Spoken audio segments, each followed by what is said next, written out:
Na nakakaramdam tayo ng lungkot na kapag kumakagat na ang dilim. Sa mga ganitong oras din minsan ay nakakaramdam tayo ng kahinaan at mabubuwal tayo sa kadiliman. Ikaw mga kabarangay, sino ang gusto mong makasama para masandalan sa oras ng bigat at matinding kalungkutan?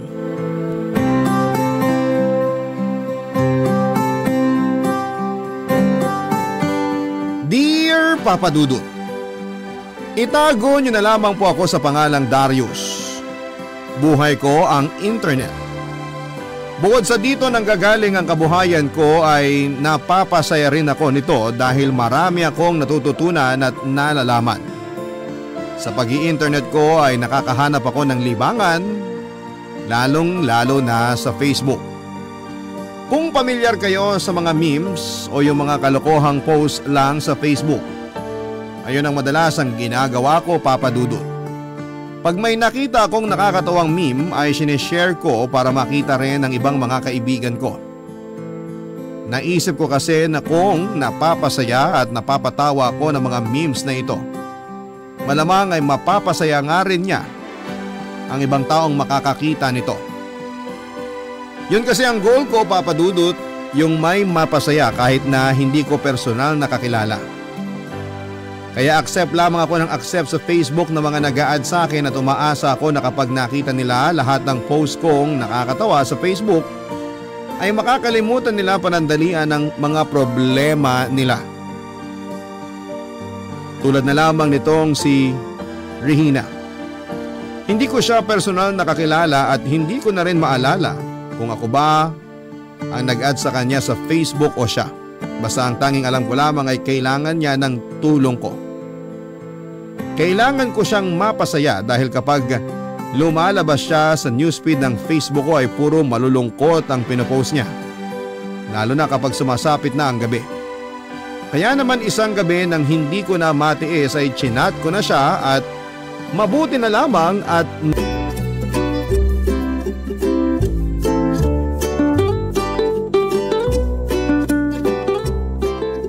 Knock. Ano? Di yan ang sagot sa knock-knock. Ano ba yan? Ay, sorry naman. Who's there? Henry C. Henry C. Who? Henry C. D. E. F. G. Okay, funny. Sara ko na yung pintuan ha. Uy, teka, wag muna. Katok ka ulit? Knock. Who's there? Te, pabili naman ng yelo te, yung tig-tres. Te, pabili naman ng yelo te yung tig-tres who? Uy, bibili talaga ako ng yelo. Di yun joke. Meron ba kayo? Yung malamig sana. Baliw ka. So, hindi ka na sad hours ha? Sad hours? Eh kasi, pag ganitong oras ng gabi, puro malulungkot post mo eh. Kaya sa tingin ko, ito yung sad hours mo. Eh, normal lang namang malungkot. Pero di normal na gabi-gabi ganyan ka. Ay, close ba tayo para sabihan mo ng ganyan? Knock. Wala kaming yelo. I-open mo na. I-open mo na who? I-open mo na yung pinto para maging close na tayo. Di naman knock joke yan eh. Di naman kasi joke yung sinabi ko eh. Ano, payag ka bang maging close na tayo?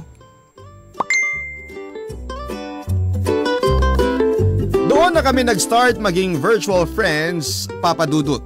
Lagi kami magka-chat anumang oras pero walang halong landian saktong magkaibigan lamang na nagkakilala sa Facebook at naging komportable sa isa't isa. Kahit na hindi pa personal na nagkikita. Marami na kaming alam sa isa't isa. Kayo ba naman yung magkausap oras-oras? Pati nga mga kinakain namin ay pinagsisend pa namin sa isa't isa. Minsan pa nga ay nagpapadala pa siya ng pagkain na luto niya sa akin at ako naman ay pinadadalhan ko siya ng mga libro na alam kong magugustuhan niya. Nagugustuhan ko siya, aminado ako dahil sa pagiging totoo niya at sa pagiging magaan niyang kausap. Pero hindi ko pa yon sinasabi dahil syempre hindi pa naman kami nagkikita at ayokong isipin niya na hindi totoo ang nararamdaman ko. Dahil sa Facebook lamang kami magkausap. Kaya naman konting hintay pa, sabi ko. At tatansyahin ko muna ang tubig. Total ay wala pa namang ibang nanliligaw sa kanya ay di muna ako mangangamba. Oo, alam kong walang ibang nanliligaw sa kanya pero agad din akong natakot nang malaman ko. Mga post mo ha? Hindi, wala yun. Sus, kilala na kaya kita. Di ka magpo-post ng ganyan kung di yun ang nararamdaman mo. Wala nga yun. Ano ulam mo kanina? Nilagang baka. Ano yung dahilan bakit ka nagpo-post ng malulungkot ulit? Huwag ka na magtanong. Madaya ka. Ikaw nga nagtanong kung ano yung ulam ko eh. Kaya may karapatan din akong magtanong kung bakit ka malungkot. Ang layo po ng ulam sa lungkot ko. Pero parehas na tanong yun na kailangang masagot. Okay, sige. Pero please don't judge ha. Di ko gawain yun. Makikinig ako. Alam mo bang naging kabit ako sa one great love ko? Okay. Hindi siya okay. I know. Pwede mo na ba ikwento? 7 years ago, nakilala ko si Dan through Facebook. Parang tayo? Hindi masyado kasi di mo naman ako ginawang kabit, 'di ba? O balak mo? Mas single pa ako sa lahat ng single. I doubt kung mangyari yan. Anyway, madalas siyang nagpapapansin sa akin at nagko-comment sa lahat ng mga post kong nakakatawa dati. Memes din, tulad ng ginagawa mo. Ikaw nagpo-post ng nakakatawa? Labo ah. Nag-post ng mga nakakatawa. Past tense. Dati yun. Doon kami nag-start na mag-usap kasi naaaliw daw siya sa mga post ko dati. At kahit papano, nawawala yung mga problema niya. At natuwa ka dun? Natuwa ako kasi yung mga simpleng memes o mga nakakatawang posts ko nakakapagpasaya pala ng ibang tao nang di ko nalalaman. At yun, doon kami nag-start na dalawa. Lagi kaming magkausap, tanungan kung kumain na ba o kung anong ginagawa namin. Kapag nakakaramdam siya ng lungkot, lalo na sa gabi, Ako yung madalas niyang kausap. Ako yung nasasabihan niya ng problema niya. Ako yung nagko-comfort sa kanya kahit hindi dapat. Kasi may asawa na siya? Kasi may asawa na siya. Pero di raw niya makausap asawa niya. At di siya makakuha ng comfort sa asawa niya. Dahil yung asawa niya mismo ang problema niya. At dahilan kung bakit siya malungkot. Hanggang sa unti-unti di ko na namalayan nafo-fall na ako sa kanya. Di ko nabantayan ang puso ko. Umibig ako sa may asawa na. At naging kabit ka? At naging kabit ako ng 5 taon. Alauna na noon ng madaling araw. Dapat patulog na ako noon dahil maaga pa akong gigising dahil may kailangan akong asikasuhin. Pero pinilit kong huwag ipikit ang mga mata ko para makinig kay Regina at sa mga kwento niya. Yung kwento niya kung bakit siya laging malungkot, yung kwento ng pag-ibig niya at kwento kung bakit siya nakaramdam ng kabiguan sa pag-ibig na naranasan niya.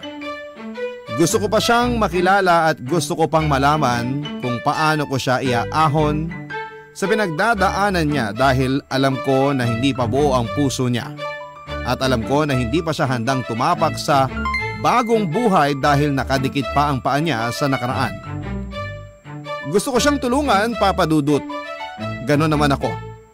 Laging nandyan para tumulong sa may mga problema emotionally at isa na ron si Regina sa proyekto ko. Gusto ko siyang tulungan at hindi ako titigil hanggat hindi siya natitigil sa pagiging malungkot sa tuwing gabi. Tutulungan ko siya at kung ang tanging paraan ay ang makinig sa lahat ng hinaing niya ay gagawin ko yon. Buong puso kong gagawin yon dahil gusto kong matulungan siya at gusto ko. Ako ang unang makita niya kapag buo na siya dahil gusto ko na ako ang mamahalin niya, Papa Dudut. At dahil nga 5 taon ang inabot ng pagiging kabit ni Regina, ay mahaba rin ang naging kwento nito. Para bang naging teleserye nga, Papa Dudut, dahil laging to be continued ang kwento niya at gabi-gabi ko yung sinusubaybayan. Detalyado siyang magkwento ng tungkol sa kanila ni Dan. Wala po siyang iniiwanang kahit nakatiting na detalye. Lahat ay sinasabi niya para siguro'y ipaunawa sa akin na naging malalim ang relasyon nila kahit isa lamang siyang kabit sa paningin ng iba. At dahil nga mahaba na ang mga kwento niya, ay mas pinili niyang itawag na lamang sa akin ito kesa i-chat para mas personal daw. Ayos naman sa akin yon, Papa Dudut. Gusto ko ring mapakinggan ang boses niya. Gusto kong marinig yung nararamdaman niyang sakit base sa tono ng boses niya. Kasi mas nananaig sa akin na tulungan siya kapag ganon ang naririnig ko, Papa. Sama. Tuwing kailan? Madalas kapag nag-aaway sila mag-asawa, kapag may problema sila, o kaya kapag nagpumilit ako. Saan kayo madalas? Siyempre nagmumotel kami, no? Grabe. Adults na tayo, normal na yon. Pero 19 or 20 ka lang nung naging kayo, hindi ba? Nung kabit ka? Sige, pagduldulan mo pa sa akin na kabit ako. Sorry. 20 lang ako nung naging kami. Siya naman 40 years old. Ganun siya katanda? Ganun siya katanda para sa'yo? Yup. Age doesn't matter naman, diba?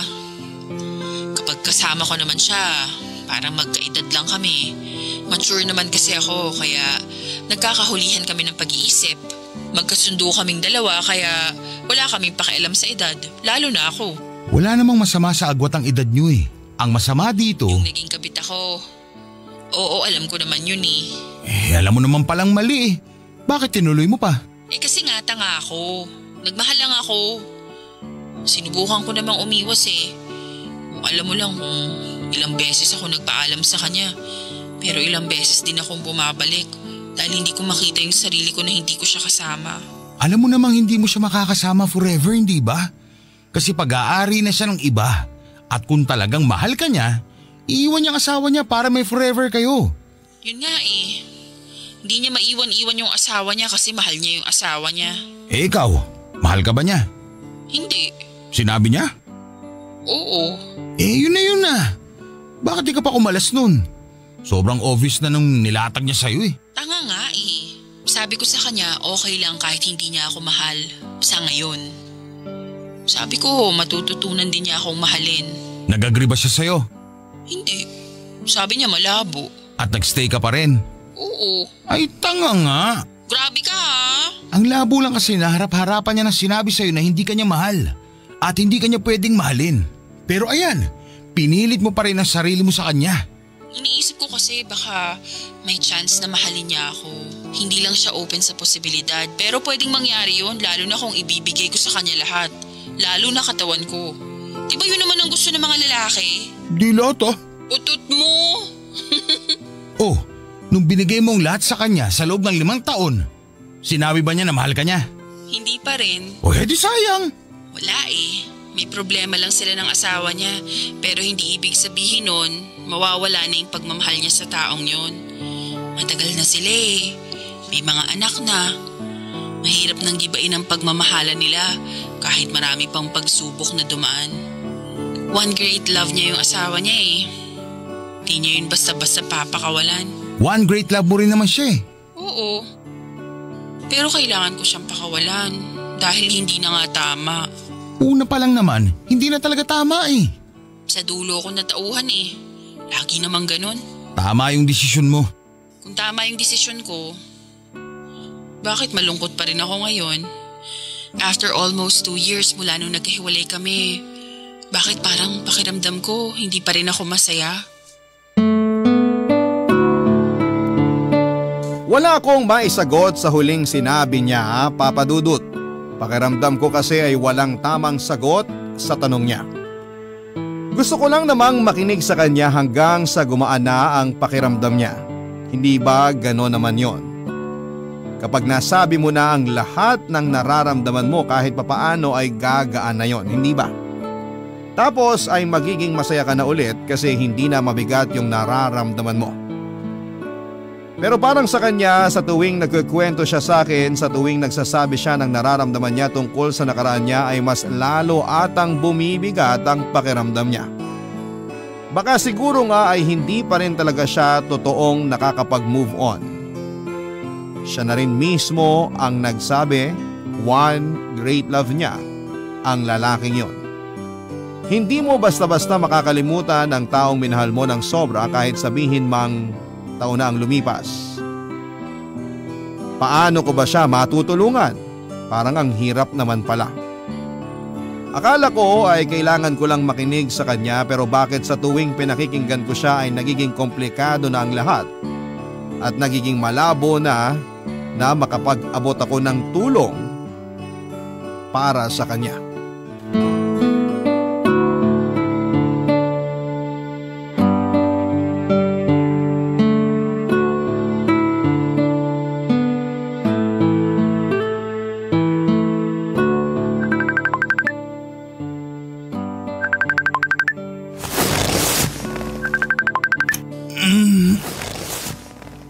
Hello? Hello Darius. Naistorbo ba kita? Hindi. Hindi, actually kagagaling ko lang sa labas. Nagyosi. O bakit? Naghahanap ako ng kausap eh. Baka pwede ka.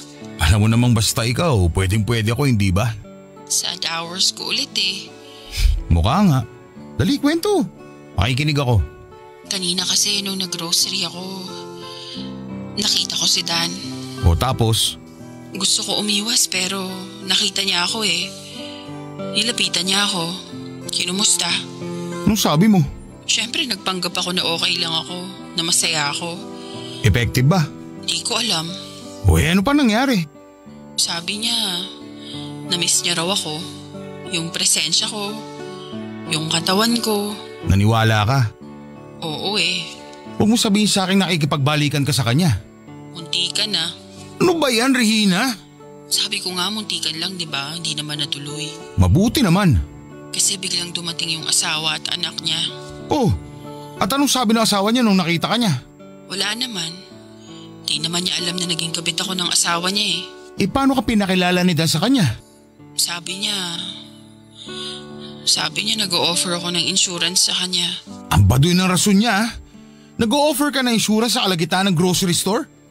Sino man naniniwala dun? Yung asawa niya. Naniwala yung asawa niya. Napakagaling naman pala talaga magpaikot ng lalaking yan eh. Buti nakawala ka na sa kanya. Nakawala ako sa kanya? Oo. Almost 2 years ka nang nakawala sa kanya. Wala na kayo, hindi ba? Wala na nga kami pero parang di pa rin ako nakawala sa kanya. Ay nako, hindi ko alam ang sasabihin sa'yo, Regina. Kahit wala kang sabihin, okay lang. Kailangan ko lang ng may makikinig sa akin. Yun lang ang kailangan ko ngayon. Malungkot ako. Gusto kong may makinig. Pwede bang gawin mo yon? Alam mo naman basta ikaw, pwedeng-pwede ako, hindi ba?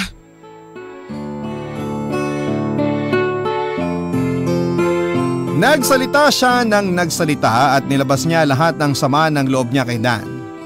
At sa mga naging desisyon niya, Papa Dudut, nakinig lamang ako, yun lang ang kaya kong gawin noon, nakinig lamang ako. Hindi ako nagsasalita pero pinaparamdam ko sa kanya na nandun lamang ako para hindi niya maramdamang mag-isa siya. Inabot na ng 5:00 ng umaga nang matapos siyang magsalita, nakatulog na pala siya. Hindi niya namalayan na sa sobrang dami ng mga sinabi niya at sa dami ng pag-iyak niya ay napagod na pala siya at nakatulog na. Hindi pa rin niya napapatay ang tawag. Naririnig ko ang mahinang paghilig niya at napangiti ako. Oras naman na para naman ako ang magsalita at sana ay hindi niya marinig ang mga sasabihin ko. Sana nga ay totoong malalim na ang kanyang pagtulog dahil hindi ko kayang i-explain sa kanya ang mga susunod na mga mangyayari at sasabihin ko. Sinabi ko ang mga katagang mahal kita. Paulit-ulit at sinasabi ko ang mga dahilan kung bakit mahal ko siya. Inisa-isa ko ang lahat-lahat ng mga bagay na nagustuhan ko sa kanya. Lahat ay detalyado. Sa unang pagkakataon ay naramdaman kong lumuwag ang dibdib ko dahil nasabi ko ang totoong nararamdaman ko sa kanya kahit sabihin pang nakatulog na siya. At malabong narinig niya yon. Pero okay lang, ang importante ay nasabi ko ang nararamdaman ko, Papa Dudut. Hindi ko alam kung kailan ang susunod na araw na masasabi ko ulit yon sa kanya. At sana kapag dumating ang araw na yon ay gising na gising siya at naririnig niya. Habang tumatagal ay mas lalo akong nahuhulog kay Regina at habang tinatago ko yon ay mas lalong lumalaki ang pagmamahal ko sa kanya. Isang araw ay sinabi ko sa sarili kong oras na. Oras na para umamin ako at subukang ligawan siya. Alam ko na hindi pa siya totally healed sa kanyang nakaraan pero hindi ba sabi nga nila minsan, nakakatulong na may makilala tayong ibang tao para makapag-let go na, para makapag-move on na. Yon ang bala ko. Gusto kong ako yung taong yon na susunod niyang mamahalin at magiging dahilan para bitawan na niya ang nakaraan niya kay Dan. Baka naman kasi ako yon at hindi lang niya alam. Baka naman kasi pwedeng kaming dalawa. Baka pwedeng subukan kung gugustuhin niya at kung aaminin ko sa kanya, Papa Dudut.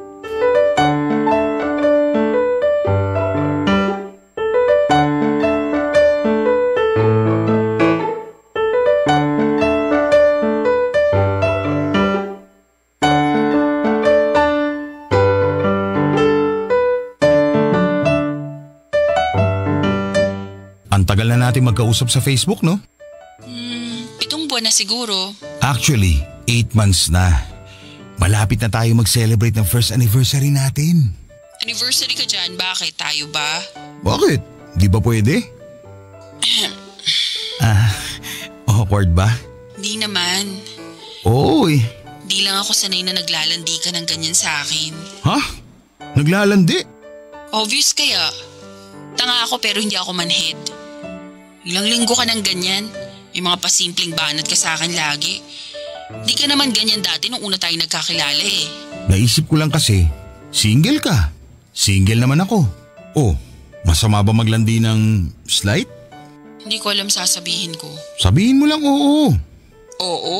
O yan, umuo ka na. So ibig sabihin yan, payag ka ng ligawan kita at magkita tayo sa Saturday kasi sahod ko nun at ililibre kita. Ano, G? Darius. Ops. Pumayag ka na. Umuo ka na eh. Hoy, ikaw ah. So yun, G na nga. Ewan ko sa'yo. Magpaganda ka ha. Date yun. Saka para ganahan naman akong ilibre ka. Kahit ano, ililibre mo ako?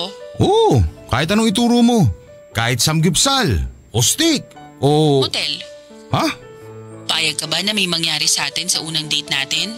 Regina, Hindi anong… ako papayag na makipag-date sa'yo kung walang mangyayari sa atin. Joke time ba to? O sinusubukan mo lang ako? Darius, babae ako at may pangangailangan ako. Sinusubukan mo nga lang ako. Tinitingnan mo kung kaagat ako. At kapag kumagat ako, sasabihin mo bastos ako. At may dahilan ka para tumanggi makipag-date sa akin. Tumigil ka, alam ko na yan ha. Seryoso ko. Bakit? Bakit gusto mo may mangyari sa atin sa unang date natin? Kasi malungkot ako. Kailangan ko ng kayakap, ng katabi, ng alam mo na. Kung seryoso ka dyan at yan talaga ang gusto mo, sino ba naman ako para tumanggi, hindi ba? Sa Sabado, maligo ka ha. Magpagwapo ka para ganahan naman ako. Seryoso nga si Regina noon. At akala ko'y nagloloko lamang siya o sinusubukan ako pero sa motel na nga kami nagkita at doon ay may nangyari kaagad sa aming dalawa. Siya pa itong naging mas agresibo. Pagkatapos noon ay nagkwentuhan lamang kami habang nakahiga sa kama at hinihintay lang na matapos ang oras namin. Doon na rin kami kumaing dalawa imbes na sa plano kong restaurant. Doon na rin kami nanood ng pelikula sa maliit na TV na nakamount sa pader ng lumang motel na yon. Plano ko pa naman sana na magsine kaming dalawa pero sabi niya ay wag na lang daw, sayang ang pera. Nakakable naman daw ang TV sa motel na yon kaya maghanap na lamang kami ng mapapanood doon. Akala ko ay noong una at yun na ang una at huling beses na magmo-motel kaming dalawa. Inisip ko noon na magiging normal na mga date yung mga susunod pero ganun pa rin. Kapag nagkikita kami sa motel lagi ay laging may nangyayari sa amin dalawa. Hindi ko naman sinasabing ayoko yon, syempre gusto ko rin. Lalaki kasi ako. Saka mahal ko siya pero sana gusto kong iparanas sa kanya yung hindi niya naranasan kay Dan. Gusto ko siyang dalhin sa mall, sa park, sa sinihan at sa simbahan kung gusto niya. Yung nakikita ng maraming tao, hindi ko siya itatago sa lahat hindi tulad ng ginawa ni Dan. Gusto ko siyang itrato ng tama at gusto kong ipakita sa kanya kung ano ang totoong mukha ng pagmamahal.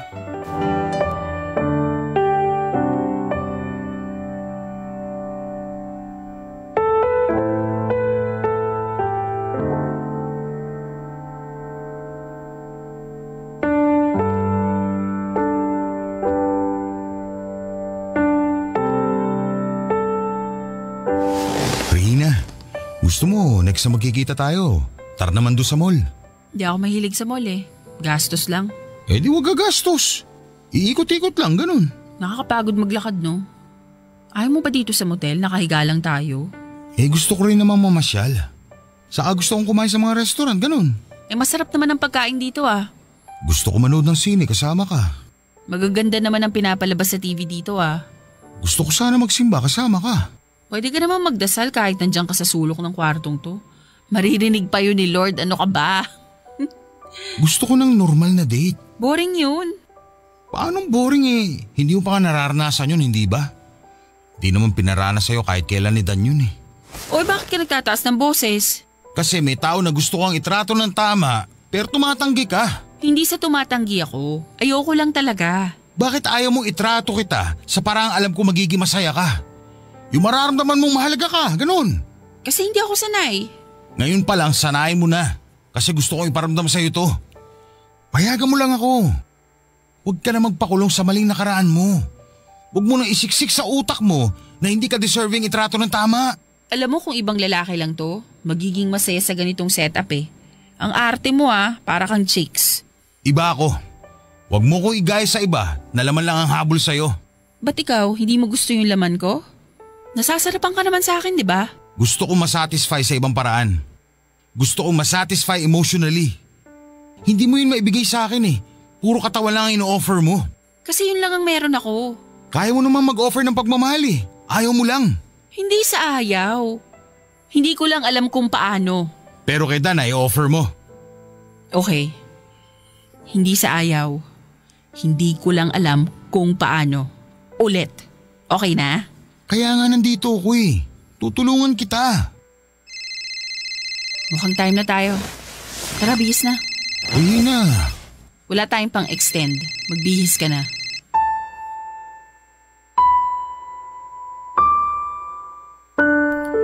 Hanggang sa makauwi na kami sa kanya-kanyang bahay ay hindi na namin pinag-usapan pa ang pinagtalunan namin sa motel.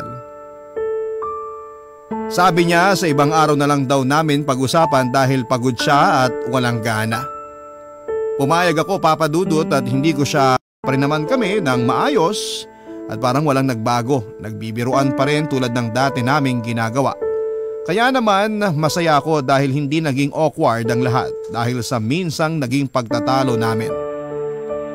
Sa susunod na magkikita kami ay susubukan kong piliin ang mga salitang gagamitin ko para hindi naman niya ako pag-isipan ng masama sa pakay ko. Gusto ko lang naman kasing maging masaya siya ulit. Maging masaya sa piling ko. Yun lang, Papa Dudut. Napapagod na rin kasi akong nakikita siyang malungkot lalo na kapag sumasapit ang malulungkot na sandali niya. Ayoko na magkaroon ng malungkot na sandali at gusto kong masaya na siya at ma-realize na niya ang halaga niya pero mukhang mahalabo na yon. Dahil isang gabi bago kami magkita ay blinak na ako nito sa Facebook at sa lahat ng social media accounts niya. Pati ang cellphone number niya ay hindi ko na makontak pa. Hindi ko alam kung saan siya nakatira dahil never naman siyang nagpahatid sa akin at lagi siyang iwas. Kapag tinatanong kung taga saan siya, baka yun talaga ang plano niya. Bibitawan niya ako at hindi na magpapahanap pa sa akin kapag nakuha na niya ang lahat ng kailangan niya sa akin. Kapag nagamit na niya ako. Isang taon nang nakakaraan mula nang ginose ako nito pero hanggang sa ngayon ay parang sariwa pa rin yung sakit at pagmamahal ko sa kanya. Opo, Papa Dudut, hindi pa rin ako nakakapag-move on sa kanya hanggang sa ngayon. Kaya ang lagay, ako na ngayon ang biglang lumumbay. Ako na yung nagpo-post ng mga malulungkot sa Facebook, ako na yung kinukumusta ng mga kaibigan ko kung ayos. Maraming salamat po sa inyo, Papa Dudut, sa pagbasa ng aking liham. Ang inyong kapuso at kabarangay forever,